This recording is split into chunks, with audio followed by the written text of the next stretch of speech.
পৃথিবীর মানুষের কাছে সবচেয়ে বেশি প্রিয় হলো জান মাল। এরপরে কি মাল, মালের ভিতরে সন্তান পরিবার বর্গ এগুলো মালের ভিতরে অন্তর্ভুক্ত। এক নম্বর প্রিয় হলো জান, তারপরে মাল। যে জান আমাদের শরীরে আছে প্রাণ, এই প্রাণের মালিক আমরা নই।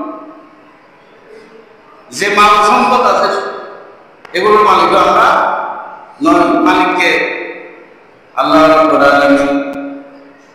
আল্লাহ কিনে নিয়েছেন এগুলো আমাদের থেকে। কিনে নিয়েছেন কে? আল্লাহ রাব্বুল আলামিন। বাজারে যখন জিনিস কিনতে যায়, মাছ কিনতে যায়, মাংস কিনতে যায়, তরিতরকারি কিনতে যায়, মুদির দোকানে বাজার করতে যায়, টাকা দিয়ে মাল কিনতে হয়, ঠিক কিনা? ইমানদার মানুষ জানো আল্লাহ কিনে নিয়েছেন, মালও আল্লাহ কিনে নিয়েছেন, বান্দার কাছ থেকে আল্লাহ কিনে নিয়েছেন। কিসের বিনিময়ে কিনেছেন? কি দ্বারা কিনেছেন? আল্লাহ বলতেছেন আমি দুনিয়ার কোনো কিছু দিয়ে জান কিনে নাই, মাল কিনে নাই। বান্দা তোমার জানো আমি কিনে নিয়েছি, তোমার মালও কিনে নিয়েছি আমি। দুনিয়ার কোনো কিছুর বদলা দিয়ে কিনি নাই। এই বদলা হলো আখিরাতের মধ্যে, কবরের মধ্যে, হাসরের মধ্যে বেহেশত দেব, জান্নাত দেব। এই বেহেশতের বদলায় আমি তোমার জান কিনে নিয়েছি, তোমাদের মাল কিনে নিয়েছি। বেহেশত দেবেন, সেই বিনিময়ে আল্লাহ জান কিনে নিয়েছেন, মালও কিনে নিয়েছেন। জানের মালিক আল্লাহ, মালের মালিক আল্লাহ। পরের জায়গা পরের জমি, ঘর বানায় আমি রই, আমি তো সেই ঘরের মালিক নই। আল্লাহ বলতেছেন এটা আমার কথা। তুমি যে জান নিয়ে আছো, যে মাল নিয়ে আছো বান্দা, এগুলো সব পরের। আল্লাহ এগুলো কার? আল্লাহ। আল্লাহ বলতেছেন আমি এগুলো কিনে নিয়েছি তোমার কাছ থেকে। দুনিয়া থেকে যাওয়ার পরে তোমাকে বেহেশত দেব। এই বেহেশতের বদলায় তোমার জানের মালিক আমি আল্লাহ, তোমার মালের মালিক আমি আল্লাহ। সুবহানাল্লাহ। জানের মালিক আল্লাহ, মালের মালিক আল্লাহ। তাহলে আল্লাহ যেটা বলে সেটা শুনতে হবে, মালিকের যেভাবে বলে সেভাবে জানবে করতে হবে। জানের মালিক আল্লাহ, মালের মালিক আল্লাহ। তাহলে আল্লাহ যেভাবে বলে সেভাবে, মালিকে যেভাবে বলে সেভাবে জানকে ব্যয় করতে হবে, মালিক যেভাবে বলে সেভাবে মালকে ব্যয় করতে হবে। আল্লাহ বলতেছেন প্রয়োজন হলে জান দিতে হবে, প্রয়োজন হলে জান দিতে হবে। বদরের ময়দানে জান দিয়েছেন সাহাবায়ে কেরাম, আবার কাফেরের জান দিয়েছেন বদরের ময়দানে। জান দেওয়ার জন্য মুসলমানরা ছিল বদরের ময়দানে, জান নেওয়ার জন্য যারা ছিল। যেহেতু আল্লাহ বলেছেন, আল্লাহ বলতেছেন ইন্নাল্লাহ আশতারা মিনাল মুমিনিনা আনফুসাহুম ওয়া আমওয়ালাহুম বিআন্না লাহুমুল জান্নাহ। আল্লাহ বেহেশতের বদলায় জানও কিনে নিয়েছেন, মালও কিনে নিয়েছেন বান্দার কাছ থেকে। আল্লাহর অর্ডারে জান ব্যয় করতে হবে, আল্লাহর অর্ডার যেখানে মাল ব্যয় করতে হবে। মালিক যেভাবে অর্ডার করে, যেভাবে আদেশ করে, সেই জন্য এই জান দেওয়া, জান নেওয়া, এটার নাম হচ্ছে জিহাদ। এটার নাম কি? জিহাদ। এটার নাম কি? জিহাদ। আল্লাহ রাব্বুল আলামিন সূরা আল-ফাতহে বলতেছেন ওয়াজাহিদু ফিল্লাহি হাক্কা জিহাদি। আল্লাহর রাস্তায় যেভাবে জিহাদ করা উচিত সেভাবে জিহাদ করো। ওয়াজাহিদু ফিল্লাহি হাক্কা জিহাদি, যেভাবে উচিত সেভাবে চেষ্টা করো। জিহাদ মানে চেষ্টা করো। আল্লাহ রাব্বুল আলামিন তিনি আমাদেরকে নির্বাচিত করেছেন। ওয়ামা জাআলা আলাইকুম ফিদ-দীনি মিন হারাজিন, দ্বীনের মধ্যে কোনো রকমের সমস্যা নেই, খরচ নেই। দিন মানে কি? দিন মানে ধর্ম। দিন মানে কি? ধর্ম। ধর্ম আল্লাহ জান দেন, সমস্যা আছে না? জান নেওয়ার সমস্যা নেই, আছে না? নাই। আবার দিনের আছে না? দিনের দিনের দিনের মানে টেয়ার বা দিন, মনে হয় কই তো টেয়ার দিনের হয় দরকার না। আগের যুগে স্বর্ণের টাকা, আগে দিনের মতো স্বর্ণের টাকা। স্বর্ণ দিনের মধ্যে দুইটা শব্দ আছে, একটা দিন আর একটা না। দিন না, দিন না। হযরত হাসান বসরি রাদিয়াল্লাহু তাআলা বলতেছেন দিন না তার মানে দিনের। চেয়ারম্যান টাকার মধ্যে দিনও আছে, টাকার মধ্যে জাহান্নাম আছে, এই জন্য এটাকে বলা হয় দিন না, দিনার। দিন না। ইমানদার মানুষেরা হযরত হাসান বসরি বলতেছেন দিন এবং না, এটার নাম দিন, এটার নাম কি? দুটো শব্দ, দিন ও না। ওয়ামান আহাযাহা বিহাক্কিহি ফাহুয়া দীনুন। হযরত হাসান বসরি বলতেছেন টাকা পয়সা দিনার এগুলো যদি সঠিক পথে আয় করে, ওয়ামান আহাযাহু বিহাক্কিহি ফাহুয়া দীনুন, সঠিক পথে যদি টাকা পয়সা ইনকাম করে সেটা হলো দিন। ওয়ামান আহাযা বিহাক্কিহি বেগাইরি হাক্কিহি, হযরত হাসান বসরি বলতেছেন ওয়ামান আহাযা বিগাইরি হাক্কিহি, যদি না পথে টাকা ইনকাম করে সেটা হলো না, সেজন্য দিন। আর সঠিক পথে ইনকাম করলে দিন, বেঠিক পথে ইনকাম করলে না। জিহাদ এটা আরবি শব্দ, জিহাদ এটা আরবি শব্দ। জিহাদ মানে চেষ্টা করা, তার শক্তি সামর্থ্য, টাকা পয়সা, ধন দৌলত, জ্ঞান, যার যে শক্তি আছে এই শক্তি দিয়ে এলায়ে কালমাতিল্লাহ, আল্লাহর কালমার শক্তি বৃদ্ধি করা। এর জন্য যত রকমের কোশিশ আছে, চেষ্টা আছে, এটার নাম হচ্ছে জিহাদ। সকলে বলে সুবহানাল্লাহ। এটার নাম কি? জিহাদ। ইমানদার মানুষেরা বদরের প্রান্তরে সাহাবায়ে কেরাম জিহাদ করেছেন। জান দেওয়ার জন্য এক মুহূর্ত দেরি করে নেই, এক মুহূর্ত ধীরে করে নেই, জান দেওয়ার ভয়ে দুনারে জান দিয়েছেন। আল্লাহ নবী যখন মক্কা থেকে মদিনায় হিজরত করে গেলেন, মদিনার যারা মুসলমান ছিল তাদেরকে বলা হয় আনসার। মক্কা থেকে যারা হিজরত করে গেছেন তারা হলো মুহাজির, হিজরতকারী। যারা মক্কা থেকে মদিনায় গিয়েছেন এবং মদিনার আনসারেরা সাহাবায়ে কেরামদেরকে পথ দিয়েছেন। 2 রুম থাকলে 1 রুম দিয়ে দিয়েছেন, স্ত্রী 2টা থাকলে একটা তালাক দিয়ে বিয়ে দিয়ে দিয়েছেন, সম্পদ থাকলে ভাগ করে দিয়েছেন। ভ্রাতৃত্ব বড় মুহাজির এবং আনসার সাহাবায়ে কেরামদের ভিতরে সকলে বলে সুবহানাল্লাহ। ইতিহাসের মধ্যে এরকম ত্যাগ পৃথিবীর মধ্যে কোনো নজির নেই। আনসার সাহাবী মুহাজির সাহাবায়ে কেরামদেরকে যেভাবে ত্যাগ দিয়েছেন, যেভাবে সম্পদ দিয়ে দিয়েছেন, মাল দিয়ে। মক্কার সাহাবী যারা ওরা মুহাজির, মদিনাতে যারা ছিল তারা নাম কি? আনসার। তার নাম কি? আনসার এবং আনসার। দ্বিতীয় হিজরিতে আল্লাহ নবী যখন মদিনাতে রাষ্ট্র গঠন করে গেলেন, মদিনার মানুষগুলো আল্লাহ নবীকে খাওয়ার জন্য যুগ যুগ ধরে অপেক্ষা করেছেন, হাজার হাজার বছর অপেক্ষা করেছেন। এই নবী কখন মদিনায় শরীফে আসবে অপেক্ষা করেছেন। আল্লাহ নবী যখন মক্কা থেকে মদিনায় গেছেন, মক্কার অলিতে গলিতে ঘরের ছাদের উপরে উঠে দাঁড়ায় দাঁড়ায় শিশু, বৃদ্ধ মহিলা, আবার বৃদ্ধ মহিলা গাছের উপরে উঠে, ঘরের ছাদের উপরে উঠে সবাই দাঁড়ায় দাঁড়ায় বলতেছেন তালাল বদরু আলাইনা মিন সানিয়াতিল বাদাই ওয়াজাবাতিশ শুকরু আলাইনা মাদাল লিল্লাহি দাই। বরণ করতেছে, ওয়েলকাম জানাচ্ছেন। মদিনার সব মানুষ গাছের উপরে উঠে, ঘরের ছাদের উপরে উঠে সবাই আল্লাহ নবীকে বরণ করতেছেন। বরণ করার পরে নবীকে সবাই ঘরের মধ্যে নিতে চেয়েছিলেন। আল্লাহ নবী বলতেছেন আমার উটটা যার ঘরে গিয়ে থামে তার ঘরে আমি আশ্রয় নেব। হযরত আবু আইয়ুব আনসারী রাদিয়াল্লাহু তাআলা করে বলে আল্লাহ নবী ওঠে গিয়ে থামছে। প্রত্যেকে আল্লাহ নবীকে মদিনাতে রাখতে চেয়েছিল, কিন্তু আল্লাহ নবী কারো ঘরে যায় নাই। বলতেছেন আমার উট যার ঘরে গিয়ে থামে তার ঘরে আমি থাকবো। রাসূলের উট গিয়ে থামছে, হযরত আবু আইয়ুব আনসারী রাদিয়াল্লাহু তাআলা করেছিল। আল্লাহ নবী যাওয়ার তাকদীরে আছে আর কি, তার ঘরে গিয়ে হযরত আবু আইয়ুব আনসারী রাদিয়াল্লাহু তাআলা ঘরে গিয়ে তশরিফ এনেছেন, মদিনাতে রাষ্ট্র গঠন করেছেন। দ্বিতীয় হিজরিতে মক্কার কাফের মুশরিক আল্লাহ নবীকে সমূলে বিনাশ করার জন্য, মদিনাকে ধ্বংস করার জন্য বদরের যুদ্ধে বদর প্রাণ করে এসেছে।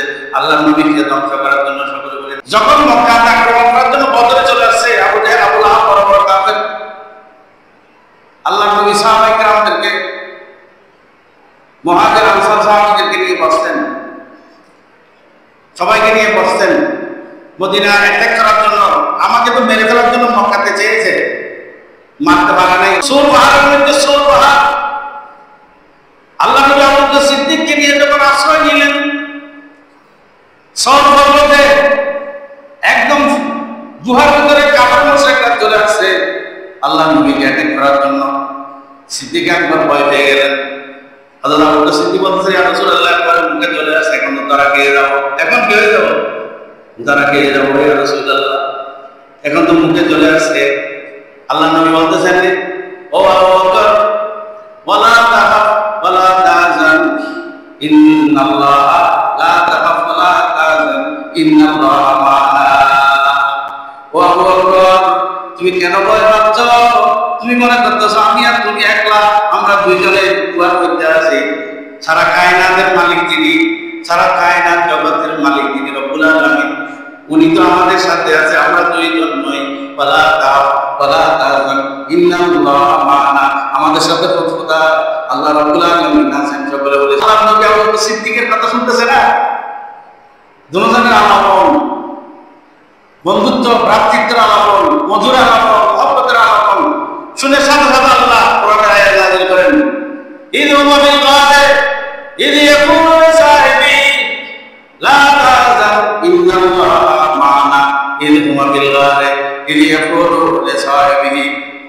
আল্লাহ বলতেছেন ইয হুমা ফিল গাদে, কবরের ভিতরে, গুহার ভিতরে, ফিল গাদে ইয ইয়াকুলু লিসাহিবি, এক দোস্ত আর দোস্তকে বলতেছেন লা তাহজান ইন্নাল্লাহা মা'ানা, আমাদের সাথে আল্লাহ আছে, ভয় করার কোনো কারণ নেই। সকলে বদর প্রান্তরে যখন অ্যাটাক করলেন, আল্লাহ নবী সাহাবায়ে কেরামদের সাথে পরামর্শ নেওয়া, কি সব পরামর্শ, কি করা যায়, পরামর্শ করা আর সুন্নাত, সমাজের কাজ, ঘরের কাজ, পরিবারের কাজ, পরামর্শ করেন দরকার ছাড়া কেউ। পরিবারের কর্তব্য হইল পরিবারের সদস্যের সাথে পরামর্শ করতে হবে। সন্তান, পরিবার, স্ত্রী, ছেলে মেয়ে সবার সাথে বসে যে কোনো একটা পারিবারিক সিদ্ধান্ত পরামর্শ নিতে হয়। পরামর্শ নেওয়া কাজ সুন্নাত, আল্লাহ সুন্নাত, কাজ সুন্নাত।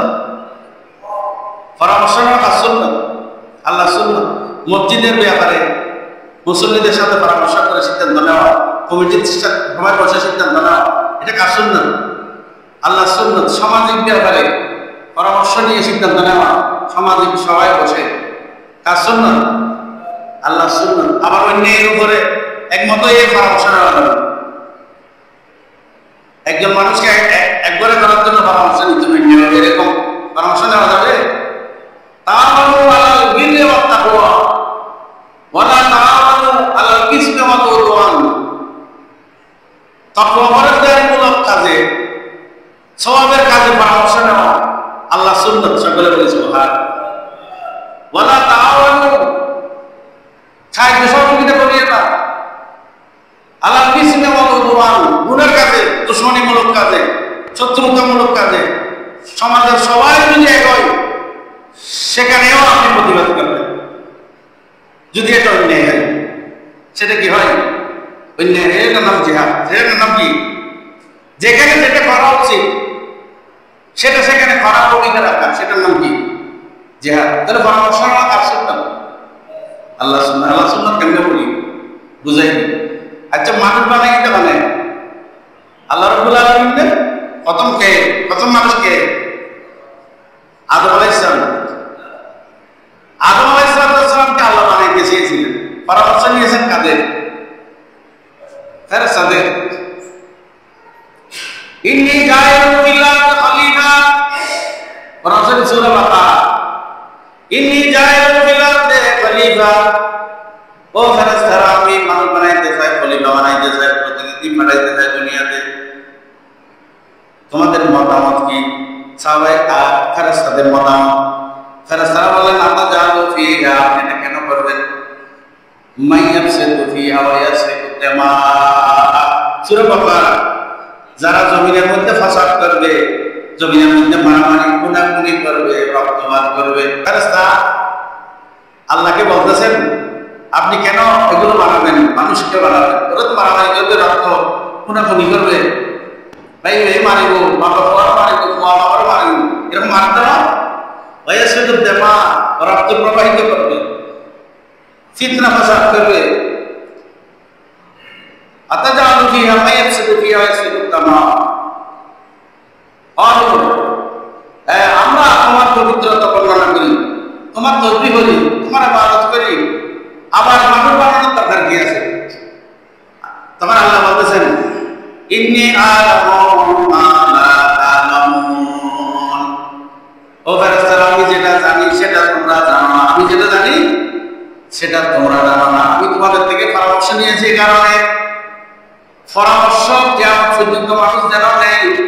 পরামর্শ নেওয়া আমি আল্লাহর সুন্নাত, আমি আল্লাহ সুন্নতে ইলাহি, সুন্নতে ইলাহি পরামর্শ নেওয়া দরকার আছে না? আছে। বলছেন পরামর্শ নয় মই দিয়ে করে, আবার পরামর্শ নেবেন যে ব্যক্তিগত পরামর্শ আছে, কতগুলো আছে। আপনি একজনের থেকে পরামর্শ নিচ্ছেন, আগে চিন্তা করবেন মানুষটা নেককার আল্লাহওয়ালা কিনা। ব্যক্তিগত পরামর্শ যার সাথে পরামর্শ নিবেন, যদি আল্লাহওয়ালা না হয় পরামর্শ নিয়ে আপনাকে মিসগাইড করবে, ওয়াসওয়াসা দেবে। এটাও কোরআনে আছে, আল্লাযী ইউওয়াসওয়িসু ফী সুদুরিন নাস মিনাল জিন্নাতি ওয়ান নাস। মানুষের অন্তরে কুমন্ত্রণা দেয়, শয়তানও দেয়, মানুষের অন্তরে কুমন্ত্রণা দেয়, মানুষও দেয়, তাই না? তাহলে শয়তান দুই ধরনের আছে, একটা জিন শয়তান আর একটা মানুষ শয়তান। এই মানুষ শয়তান থেকে পরামর্শ নেবে, আগে চিন্তা করতে হবে মানুষটা আল্লাহর ভয় আছে কিনা, ভিতরে খৌফে ইলাহি অন্তরের ভিতরে আছে কিনা। এই সমস্ত মানুষদের থেকে পরামর্শ নেবেন। পরামর্শ নেওয়ার পরে চিন্তা করবেন এটা পরামর্শ নিলাম, ঠিক আছে, পরামর্শ মোতাবেক কাজ করতে হবে এরকম কোনো কথা নাই। আবার পরামর্শটা যাচাই বাছাই করে সিদ্ধান্ত নেবেন। আল্লাহর নবী সাহাবায়ে কেরামদেরকে নিয়ে মদিনাতে বসে গেলেন পরামর্শের জন্য। এখন তো এক করতে আসছে বদরের মাঠে, বুখারী শরীফের লম্বা হাদিস, এটা দীর্ঘ হাদিস। আমরা কি করতে পারি, কিভাবে মোকাবেলা করবো, কি করবো? তোমরা বলো, তোমরা আনসার মুহাজির সাহাবীরা তোমরা বলো, আগে আনসাররা বলো, মদিনার বাসী যারা তারা আগে বলো কি করা যায়। আমরা তো দুর্বল, অল্প মানুষ, বিশাল একটা শক্তিশালী বাহিনী মক্কা থেকে আসছে আমাদেরকে অ্যাটাক করার জন্য। এই বাহিনীর সাথে কিভাবে মোকাবেলা করবো? সকলে বলে সুবহানাল্লাহ। ইমানদার মানুষ সাহাবায়ে কেরাম বলতেছেন, প্রথম আনসার সাহাবীরা বলতেছেন, ইয়া রাসূলুল্লাহ, আমরা তো মূসা আলাইহিস সালামের উম্মত নই, মূসা আলাইহিস সালামের উম্মতের মতো উম্মত আমরা নই। আমরা মূসা আলাইহিস, বুখারী শরীফের হাদিস, আমরা মূসা আলাইহিস সালামের উম্মত নই। মূসা আলাইহিস সালামের উম্মত, মূসা আলাইহিস সালামকে একলা যুদ্ধের ময়দানে খারাপ পাঠাইছে, তারা যায় নাই, তারা যায় নাই। মূসা আলাইহিস সালামের উম্মত বনি ইসরাঈল মূসাকে বলেছেন, তুমি তোমার কথা গিয়ে যুদ্ধ করো, আমরা যুদ্ধ করতে পারবো না, আমরা যুদ্ধ করতে পারবো না। আমরা মূসা আলাইহিস সালামের উম্মত নই। মূসা আলাইহিস সালাম পর্যন্ত যে নবীর উম্মতকে দিয়েছে সেই নবীর উম্মত আমরা। ইয়া রাসূলুল্লাহ, যতটুকু শক্তি আছে, যতটুকু সামর্থ্য আছে শরীরের মধ্যে, এক ফোঁটা রক্ত বিন্দু যতক্ষণ আছে ততক্ষণ আপনার সাথে আছে, যুদ্ধের ময়দানে আছি, বদরের ময়দানে আছি। ইয়া রাসূলুল্লাহ, তলোয়ারের নিচে মাথা দিয়ে দেব, তখন তবু আমরা ময়দান ছাড়বো না, আপনাকে ছাড়বো না। সকলে বলে সুবহানাল্লাহ। সাহাবায়ে কেরাম নবীকে পরামর্শ দিয়েছে, জান দেওয়ার পরামর্শ, জান দেব যে ময়দান থেকে আপনাকে ফেলে আসবো না। যুদ্ধের মূসা আলাইহিস সালামকে তাকে পাঠাই দিয়েছে যুদ্ধ করার জন্য, তার মধ্যেরা জায়গায় নেই। সেজন্য আল্লাহ বলতেছেন, এটা उसने यूसुफ पे कटे मिस्र के अंगश्त जना। अल्लाह नाम उसने यूसुफ पे कटे मिस्र के अंगश्त जना, सरकटाती तेरी नामों पे मर्दाने अरब। यीशु अलैहिस সালামের সৌন্দর্য দেখে মিশরের মহিলারা ইসু আলাইহিস সালামের রূপ থেকে, সৌন্দর্য দেখে হাত কেটে ফেলছে। ঈসার সঙ্গে দেখে ইসু আলাইহিস সালাম বলে রুমাল দিয়ে থাকতো মুখের মধ্যে সব সময়, এত সুন্দর ছিল, চেহারা দেখে রাখতো চেহারা ইসু আলাইহিস সালামের। ইসু আলাইহিস সালামের সৌন্দর্য দেখে মহিলারা ছুরি দিয়ে হাত কেটে ফেলছে। ইসু আলাইহিস সালাম চেহারা দিকে তাকায় থাকে, হাত এতটুকু পর্যন্ত কেটে ফেলছে, হাতের টুকরি কেটে ফেলছে। আল্লাহ হযরত বলতেছেন, उसने यूसुफ पे कटे मिस्र के अंगश्त जना। ইসু আলাইহিস সালামের সৌন্দর্য দেখে মিশরের মেয়েরা হাতের কবজি কেটে ফেলছে, হাত কেটে ফেলছে, খবর নাই, রক্ত পড়তেছে খবর নাই, ব্যথা হচ্ছে খবর নাই। সকলে বলে সুবহানাল্লাহ। আচ্ছা, একটা প্রশ্ন, আল্লাহ নবীর দিকে তাকায় হাত কাটছে, যে ব্যথা হচ্ছে, আঙ্গুল কেটে যাচ্ছে, রক্ত পড়তেছে, খবর নাই কেন? এটাকে কি বলে? ইমানদার মানুষ এটাকে বলে অস্ত অস্ত অস্ত ছিলেন না বলি আল্লাহ বয়স মানুষ বেশ হয় অস্ত হয় বেফতি নাই বেফতি মানে অর্ধেক বস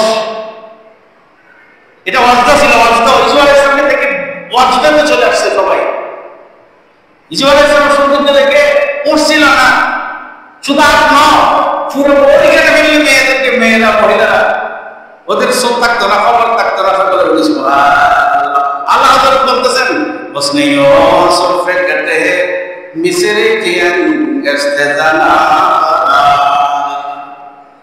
ईसुफ अलैहिस्सलाम সৌন্দর্য দেখে মেয়েরা হাত কাটছে আঙ্গুল কাটছে আর सर कटाती है तेरी नामों पे मर्दाने अरबो আমার নবীর দিকে তাকিয়ে মক্কার আনসার সাহাবী মুহাজির সাহাবী ईसुफ अलैहिस्सलाम সৌন্দর্য দেখে আঙ্গুল কাটছে আর আমার নবী সাহাবায়ে কেরামরা তলোয়ারের নিচে মাথা ছুঁয়ে দিয়েছে মাথা দিয়ে দিয়েছে সুবহানাল্লাহ আঙ্গুল কাটার পর না মাথা কাটার পর মাথা দিয়ে বলো না দিয়ে বলো কোন দিনই পড়ে না মাথা তলোয়ারের নিচে দিতে বাঁচা না তাহলে মাথা দিয়ে আল্লাহর নবী সৌন্দর্য দেখে আল্লাহর নবীর প্রেমে মোহিত হয়ে सर कटाती है तेरी नामों पे मर्दाने अरबो আরবের জওয়ান জওয়ান মারদান যুবকেরা আমার নবীর প্রেমে পড়ে তলোয়ারের নিচে মাথা দিয়ে দিয়েছেন বলে সুবহানাল্লাহ এটার নাম জিহাদ এটার নাম কি জিহাদ ইমানদার মানুষের মুসলিম শরীফের হাদিস একজন সাহাবী যুদ্ধ করতেছেন চিদা লাগছে একজন চিদা লাগছে খাবে কি যুদ্ধের ময়দানে আর্মি হলে কি খায় করতে পারেন না সাহেব ভালো করতে পারেন ভাত খায় না মানে যুদ্ধ চলে কেটে দেব ট্যাবলেট খাতে ট্যাবলেট তিন চার দিন না খাইলেও চলে মুখে ট্যাবলেট খেতে না সাহাবায়ে কেরাম যুদ্ধের ময়দানে কি খাইতো খেজুর খাইতো কি খাইতো খেজুর খাইতো খেজুর একটা খেজুর খেয়ে দুইটা খেজুর খেয়ে পুরো দিন একজন সাহাবী যুদ্ধের ময়দানে খেজুর খাচ্ছেন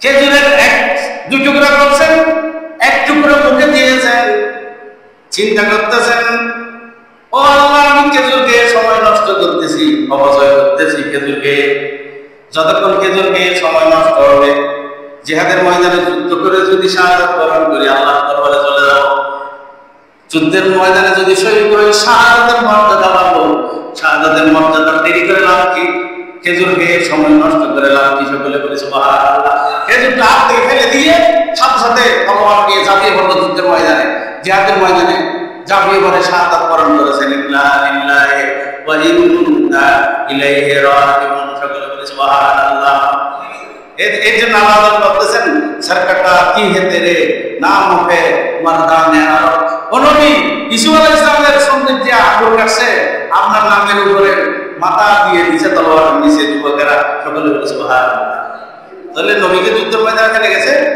এটার নাম জিহাদ এটার নাম কি এটার নাম কি জিহাদ আল্লাহ যে বলেছেন ইন্নাল্লাহ আশতারা মিনাল মুমিনিনা আনফুসাহুম ওয়া আমওয়ালাহুম আল্লাহ মুমিনদের জান কিনে নিয়েছেন মাল কিনে নিয়েছেন বিআন্না লাহুমুল জান্নাহ বিআস্তার বদলা জানের মালিকও আল্লাহ মালের মালিকও আল্লাহ বর বিনিময়ে কি দেবেন ব্যস্ত বদরের যুদ্ধে যারা শাহাদাত বরণ করেছেন ওদের জান আল্লাহ কিনে নিয়েছেন ওদের মাল আল্লাহ কিনে নিয়েছেন বিনিময়ে তারা কি পেয়েছেন টিয়া পেয়েছেন ওরা বিনিময়ে ব্যস্ত বিআন্না বায়ে ওয়াস বদলা বিআন্না লাহুমুল জান্নাহ বদলা হলো ব্যস্ত ওরা তো শহীদ হওয়ার সাথে সাথে ব্যস্ত হয়ে গেছে জালালউদ্দিন সুয়ুতির কিতাব শরহে সুদূরের মধ্যে বর্ণনা করতেছেন যারা শহীদ হয় হাদিসও আছে শহীদের রূহ ওরা জীবিত না মারা জীবিতের মধ্যে আবার বেশ কম আছে যারা শহীদ হয় আল্লাহর রাস্তায় ওদের জীবিত আর আপনি জানদারের দুনিয়া থেকে যাওয়ার জীবিত এটা বেশ কম আছে ওদের জীবিতটা হচ্ছে ওদের রূহটা একটা সবুজ ফাঁকির ভিতরে তুলে দেওয়া হয় কি ফাঁকি সবুজ ফাঁকির ভিতরে তুলে দেওয়া হয় যারা শাহাদাত বরণ করে ওদের রূহ সবুজ ফাঁকির ভিতরে ঢুকিয়ে দেওয়া হয় পুরা দিন বেহেশতের গলিতে গলিতে পাখিগুলো ঘুরে, শহীদের রূহ ঘুরে, বেহেশতের যেখান থেকে খুশি সেখান থেকে হারায়, বেহেশতের বাগানে বাগানে ঘুরে, বেহেশতের ফল বাগানে ফুল বাগানে ঘুরে, শহীদের রূহগুলো পুরা দিন ঘুরে। বিকেলবেলা সৈন্যের সময় আল্লাহ আরশের নিচে সে জায়গা হয়। সকলে বলতেছেন হযরত জাফর তাইয়ার রাদিয়াল্লাহু তাআলা হযরত জাফর তাইয়ার দুইটা হাত কাটা গেছে যুদ্ধের ময়দানে, দুইটা হাত, কয়টা হাত? আমার নবী বলতেছেন আমি জাফর তাইয়ারকে দেখতেছি জমিনের মধ্যে বসে, জাফর তাইয়ারকে দুইটা ফাঁকা লাগাই দিয়েছে হাতের বদলে আল্লাহ। হযরত জাফর ইবনে তাইয়ার, জাফর তাইয়ার মানে উড়ে গিয়ে জাফর তাইয়ারকে দুইটা ফাঁকা লাগাই দিয়েছে, ওই ফাঁকা দিয়ে বেহেশতের গলিতে গলিতে ফট ফট ফট ফট করে উঠতেছে। আমি জমিনের মধ্যে দাঁড়িয়ে দাঁড়িয়ে হযরত জাফর তাইয়ারকে দেখতেছি। সকলে বলে সুবহানাল্লাহ। কিসের বদলায় দিছে রে? হাতের বদলায় কি দিছে? পাখা আল্লাহ, আল্লাহ দিছে তো ফাঁকা। ও জাফর তাইয়ার, তোমার হাত তো যুদ্ধের ময়দানে কাটা পড়েছে, এই হাতের বদলে আমি দুইটা ফাঁকা লাগাই দিয়েছি, যে ফাঁকা দিয়ে তুমি বেহেশতের গলিতে গলিতে উড়ো, বেহেশতের এখান থেকে এখানে যাও, উড়ে উড়ো। আমার নবী জমিনে বসে বেহেশতে দেখতেছেন। সকলে বলে সুবহানাল্লাহ। এটা হচ্ছে জিহাদ। এটা কি জিহাদ? সাহাবায়ে কেরামরা এই জিহাদের ময়দানে জান দিয়েছে, জান নিয়েছে, নেদর দ্বিধাবোধ করে নেই, দ্বিতীয় দ্বিধাবোধ করে নেই। বদরে যুদ্ধ বলে, বাপের মধ্যে যুদ্ধ, বাপে বাপ পঞ্চুৎপন, বাবরে তো আবু বকর সিদ্দিক, পরে তো হযরত আব্দুর রহমান বিন আবু বকর, আবু বকর সিদ্দিকের বড় ছেলে, তিনি বদরের যুদ্ধে কাফেরের পক্ষে ছিলেন, ছেলে কাফেরের পক্ষে, আবু বকর সিদ্দিক কার পক্ষে? নবীর পক্ষে। আবু বকর সিদ্দিক রাদিয়াল্লাহু তাআলা নবীর পক্ষে, আব্দুর রহমান বিন আবু বকর ছিলেন কাফেরের পক্ষে। যুদ্ধের ময়দানে মক্কা থেকে গেছে কাফেরের পক্ষে আব্দুর রহমান বিন আবু বকর, আমার নবীর পক্ষে গেছে আবু বকর সিদ্দিক রাদিয়াল্লাহু তাআলা। যুদ্ধ চলতেছে বদরের ময়দানে, যুদ্ধ যখন শেষ হয়েছে, পরে আব্দুর রহমান বিন আবু বকর মুসলমান হয়েছে। আবু বকর সিদ্দিককে বলতেছেন, বাবা আমি বদরের ময়দানে কাফেরের পক্ষে ছিলাম, আপনাকে অনেকবার তলোয়ারের কাছে পেয়েছিলাম, কিন্তু আমি সরে গেছি, আপনাকে খুব দিই নেই। যুদ্ধের ময়দানে আমি আপনাকে বদরের মাঠে অনেকবার পেয়েছি তলোয়ারের কাছাকাছি, কিনারে কিনারে, চাইলে আমি আপনাকে খুব দিতে পারতাম, কিন্তু আমি খুব দিই নেই, যেহেতু আপনি আমার দুই বাবা। এটা কে বলছেন? যে হযরত আব্দুর রহমান বিন আবু বকর সিদ্দিক আকবর বলতেছে, এ আব্দুর রহমান, তোমার ভাগ্য অনেক ভালো, তোমার কপাল অনেক ভালো, তুমি আমার তলোয়ারের কাছে আসো নাই। তুমি যদি আমার তলোয়ারের কাছে আসতে, আমি তোমাকে ছাড় দিতাম না, তোমাকে এক দুই টুকরা করে ফেলতাম। সকলে বলে সুবহানাল্লাহ।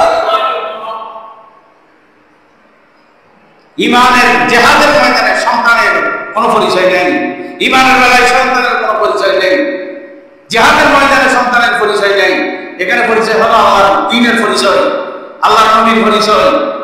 আমি নবীর পক্ষে গেছি, আমি ইমানের ইসলামের পক্ষে গেছি, সেখানে তুমি আব্দুর রহমান আমার কাছে কোনো বিষয় নয়। তোমাকে যদি আমি তলোয়ারের কাছে যদি পাইতাম, আমি দুই টুকরা করে ফেলতাম। তুমি বলতেছো আমাকে দিয়ে তুমি ছেড়ে দিছো, আমি তোমাকে পাইলে তোমাকে ছাড়তাম না। সকলে বলি সুবহানাল্লাহ। যুদ্ধের ময়দানে যুদ্ধ শুরু হওয়ার আগে আল্লাহ নবী একটা আলাদা একটা রুম করছে, এখানে আব্দুল দিচ্ছে আল্লাহর কাছে, আল্লাহ তুমি যদি চাও ক্ষুদ্র বাহিনী 300 জন আর ওরা 1000, 2 সেক্টর 7টা ঘোড়া আছে আমাদের, 2 সেক্টর 10টা তলোয়ার আছে বাংলা, বিশাল একটা রণসজ্জা বাহিনী, এটার সাথে মোকাবেলা করতে আমরা আসছি। তুমি যদি চাও তোমার 3টা প্যাকেটে ডাবল হয়ে যাবে, তুমি চাইলে ডাবল হয়ে যাবে, আর তুমি যদি সাহায্য করো, আল্লাহ এই ময়দানে আমরা জয়যুক্ত করবো। আল্লাহ নবী দোয়া করছেন, আল্লাহ তাআলা যুদ্ধের ময়দানে দোয়া করার সাথে সাথে যখন যুদ্ধে চাপাই পড়ছে, বড় বড় কাফের লিডার একটা পর একটা পড়ে যাচ্ছে, একটা পর একটা পড়ে যাচ্ছে, যুদ্ধের ময়দানে এখন পড়ে যাচ্ছে। এই কাফেররা এই দেখে মারতেছে একজনকে, মুসলমান একজনকে 3 জন মনে হচ্ছে, ডাইরেক্টলি সরাসরি ফেরেশতাদেরকে বদরের ময়দানে আল্লাহ পাঠাইছেন। আল্লাহ বলতেছেন, লাকাদ নাসারাকুমুল্লাহু বিবদরিন ওয়া আনতুম আযিল্লাহ। ও নবী, আমি আপনাকে আপনার এই বাহিনীকে, দুর্বল বাহিনীকে আমি সাহায্য করেছি, বদরের ময়দানে ওয়া আনতুম আযিল্লাহ, আপনি দুর্বল ছিলেন, আপনাকে আমি শক্তি দিয়েছি, সাহস দিয়েছি, সৈন্য দিয়েছি, বল দিয়েছি, আসমান থেকে ফেরেশতা পাঠিয়েছি। ইয়ারাউনাহুম মিসলাইহিম, কাফেররা ছিল 1000, মুসলমান ছিল 300 জন। ওরা 300 জনকে 3 ডবল দেখতেছে। 3 ডবল মানে কত হয়? 300 900। ইয়ারাউনাহুম মিসলাইহিম, তাদের মতো দেখাচ্ছে। তাহলে মুসলমান একজনের পাশে আরো কয়জন ফেরেশতা? 2 জন, মোট 3 জন। একজন মুসলমানের পাশে আর 2 জন ফেরেশতা ছিল। ইয়ারাউনাহুম মিসলাইহিম, আল্লাহ বলতেছেন কাফেরগুলো তাদের মতো দেখাচ্ছে যুদ্ধের ময়দানে। তারা যতজন মুসলমানদেরকে এতজন দেখাচ্ছে, আল্লাহ বলতেছেন লাকাদ নাসারাকুমুল্লাহ বিবদরিন, আমি তোমাদেরকে বদরের ময়দানে সাহায্য করেছি। তো জিহাদ মানে এখন জিহাদ ফরজ নয়। এখন জিহাদ ফরজ না, ফরজ নয়। জিহাদ যখন তবুক যুদ্ধ থেকে আল্লাহ নবী যখন চলে আসতেছেন, 2টা যুদ্ধ আছে, একটা গাজওয়া, একটা সারিয়া। একটাতে আল্লাহ নবী সরাসরি ছিলেন, আবার একটাতে আল্লাহ নবী ছিলেন না, প্রতিনিধি পাঠিয়ে যুদ্ধ করেছে। আবার কিছু যুদ্ধ আছে আক্রমণাত্মক, কিছু যুদ্ধ আছে রক্ষণাত্মক। যেমন বদরের যুদ্ধ যেটা, এটা আক্রমণাত্মক নয়, এটা কাফেররা মুসলমানদেরকে মারতে আসছে, মুসলমান আত্মরক্ষার জন্য যুদ্ধ করছে। এটা হচ্ছে রক্ষণাত্মক যুদ্ধ। তবু খাইবারের যুদ্ধ ছিল, হযরত আলীকে পাঠিয়েছে খাইবার অ্যাটাক করার জন্য। খাইবার অ্যাটাক করো আলী, খাইবার যুদ্ধে তুমি যাও, খাইবার অ্যাটাক করো। এটা হচ্ছে আক্রমণাত্মক। এটা কেন পাঠিয়েছে? খাইবারের কিল্লার মধ্যে ইহুদিরা বসে বসে গুপ্তচর মুসলমানদের ব্যবসায়ীদেরকে ওই রাস্তা দিয়ে যারা যায় ওদেরকে লুটতরাজ করে, হাইজ্যাক করে, ডাকাতি করে, রাহাজানি করে। একটার পর একটা ঘটনাগুলো আমার নবীর কানে আসতেছে। আল্লাহ আমার নবীকে জিবরাইলের মাধ্যমে পাঠিয়েছেন, এখানে অ্যাটাক করুন। সকলে বলছে বুখারী শরীফের হাদিস। আল্লাহ নবী বলতেছেন আগামীকাল সকালে আমি এমন একজন ব্যক্তির হাতে যুদ্ধের ময়দানে হাতটা তুলে দেব, খাইবার অ্যাটাক করার জন্য এমন একজন ব্যক্তির হাতে যুদ্ধের পতাকা তুলে দেব, যার হাত দিয়ে খাইবারের কিল্লা বিজয় লাভ করবে। সাহাবায়ে কেরামরা প্রত্যেকে আগ্রহ করতেছে, না না আমাকে দেবে মনে হয়। এসে ফজরের নামাজের পরে আলীকে ডাকতেছেন আল্লাহ রাসূল। আলী কোথায়? সাহাবায়ে কেরাম বলছেন ইয়া রাসূলুল্লাহ, আলী তো সবুজ গরম বুঝি, সবুজ গরম বললি কে দেয়? সবুজ আলী তো বেশি ফসলা চাই, সবুজ ওদের অসুস্থ না। আল্লাহ নবী বলতেছে আলীকে ডাকো। হযরত আলীকে যখন ডাকা হলো, আল্লাহ নবী চুত মুবারক এভাবে আঙ্গুল দিয়ে হযরত আলীর 2 চোখে লাগাই দিলেন। সকলে বলে সুবহানাল্লাহ। আলী লও জানবে, লও খাইবার বিজয় লাভ করো, খাইবারের দুর্গ। ইহুদিরা বসে বসে এখানে হাইজ্যাক করতেছে, চুরি করতেছে, ডাকাতি করতেছে, এখানে তুমি গিয়ে অ্যাটাক করো। হযরত আলী ঘোড়ার উপর চড়ে যখন অ্যাটাক করলো, গিয়ে যখন দেখতেছে সাহাবায়ে কেরামদেরকে ফতোয়া পাঠাইছে, ওরা খাইবারের দরজা ভাঙতে পারতেছে না। লোহার দরজা, বিশাল দরজা, বিশাল দরজা, 60 জন 70 জনের দিকে ভাঙতে পারতেছে না। কিল্লার দরজা হযরত আলী ঘোড়ার উপর উঠে হাত দিয়ে মারছে, এক জানে কিল্লার দরজা হাতে। সকলে বলে সুবহানাল্লাহ। কিল্লার দরজা হযরত আলী মাওলা আলীর হাতে। এটা যখন ঘোড়ার উপরে, এটা যখন ঘুরাচ্ছে এভাবে কিল্লার দরজা, বড় বড় ফলওয়ান এগুলো হযরত আলী এই এটাকে ঢাল বানিয়ে এক হাতে তলোয়ার দিয়ে কাটে, এক হাতে কিল্লার দরজা যখন ঘুরাচ্ছে, বড় বড় ফলওয়ান ইহুদিদের কাটা পড়েছে। সকলে বলে সুবহানাল্লাহ। আসাদুল্লাহ হযরত বলে যে আল্লাহ পাককে হযরত টাইগার, টাইগার সিংহ আসাদুল্লাহ হযরত মাওলানা আলী শের রাদিয়াল্লাহু তাআলা। এটা হচ্ছে একাদামি। মুসলমান কোন কোন সময় অ্যাটাক করেছে, প্রয়োজন হলে অ্যাটাক করত, আবার কোন কোন সময় আত্মরক্ষা করেছে, অর্থাৎ নিজেকে রক্ষা করা। বেশিরভাগ যুদ্ধ রক্ষাত্মক, নিজেকে রক্ষা করা। দুষ্টের দমন, শিষ্টের পালন। দুষ্টকে দমন করতে হবে, শিষ্টকে পালন করতে হবে, সেটাই হচ্ছে ইসলামের নীতি, ঠিক কিনা? দুষ্ট একটা আছে, এটাকে প্রথমে আগে বুঝাইতে হবে। সমস্ত বুঝা শেষ হলে, বুঝানোর ফলও যদি না হয়, এটাকে কি করতে হবে? দমন করতে হবে। যেমন খাইবারের যুদ্ধের সময় অ্যাটাক করেছে। যাও, প্রত্যেক মানুষের জন্য জিহাদ ফরজ, প্রত্যেক মানুষের জন্য জিহাদ ফরজ। আল্লাহ নবী যখন তবুক যুদ্ধ থেকে ফিরে চলে আসতেছেন, তবুক যুদ্ধ থেকে এসে সাহাবায়ে কেরামদের বলতেছেন আজকে থেকে যুদ্ধ ক্লোজ, আজকে থেকে যুদ্ধ ক্লোজ। রাজানা মিন জিহাদিন আসগার ইলা জিহাদিল আকবার। আজকে থেকে আমি বড় বড় যুদ্ধ শেষ, ছোট ছোট যুদ্ধ শেষ করে দিচ্ছি। রাজানা মিন জিহাদিল আসগার ইলা জিহাদিল আকবার। আজকে থেকে বড় বড় যুদ্ধ শুরু হলো। বড় যুদ্ধ কি জানেন? প্রতিনিয়ত জিহাদ করা, নফসের সাথে জিহাদ করা। আসাদুল জিহাদে জিহাদুল হাওয়া, মনে মনে নফসের সাথে জিহাদ করা, আল্লাহর বিধানের বিরুদ্ধে কাজ থেকে নিজেকে বিরত রাখা, এগুলোর নাম কি? জিহাদ। নফস সবসময় গুনার দিকে মায়ের হয়, গুনাহ থেকে নিজেকে সেভ করা, এটা হচ্ছে নফসের জিহাদ। ওলিয়ে কেরামরা সবসময় জিহাদ করেছেন, নফসের জিহাদ সকলে বলেছে ভাই। এটা এখন ফরজ, এটা কি? আর ওইটা ফরজ একটা ভাই। যখন যুদ্ধ প্রয়োজন, বাংলাদেশ যদি কোনো রাস্তা অ্যাটাক করে, এই দেশকে রক্ষা করার জন্য যুদ্ধ করতে হবে না? করতে হবে কিনা? এটা তখন ফরজ হয়ে যাবে। তখন কি হয়ে যাবে? ফরজ হয়ে যাবে। দেশকে রক্ষা করা তখন ফরজ হয়ে যাবে। আর এমনি সদা সর্বদা নফসের জিহাদ কি করা, এটা হলো ফরজ। নফসের জিহাদ আউলিয়া কিরাম এমনিতে যারা শহীদ নবী রাসূল নন, ওনাদের শরীর মাটি খায় না, আল্লাহ হারাম করে দিয়েছেন। নবী রাসূলের দেহ মাটি খায় না, শহীদদের দেহ মাটি খায়। শহীদদের দেহ মাটি খায় না, ওলিদের দেহ মাটি খায় না কেন? এটা তো হাদিসে নেই, ওলিদের দেহ মাটি খায় না। অলিরাও শহীদ, যত আউলিয়া কিরাম আছে তারা শহীদ। কেমনে শহীদ আমি বুঝাই দিই। যত আল্লাহর নেককার বান্দা, মকবুল বান্দা, ওগুলো শাহাদাতের মর্যাদা পায়। কেন? ওরা প্রতিনিয়ত নফসের সাথে জিহাদ করে, সর্বক্ষণ প্রতিনিয়ত মৃত্যু পর্যন্ত ওরা নিজের নফসের সাথে জিহাদ করে দুনিয়া থেকে যায়। এই নফসের জিহাদ বড় জিহাদ। আসাদুল জিহাদে জিহাদুল হাওয়া, নফসের সাথে প্রতিনিয়ত জিহাদ করে তারা দুনিয়া থেকে গিয়েছেন।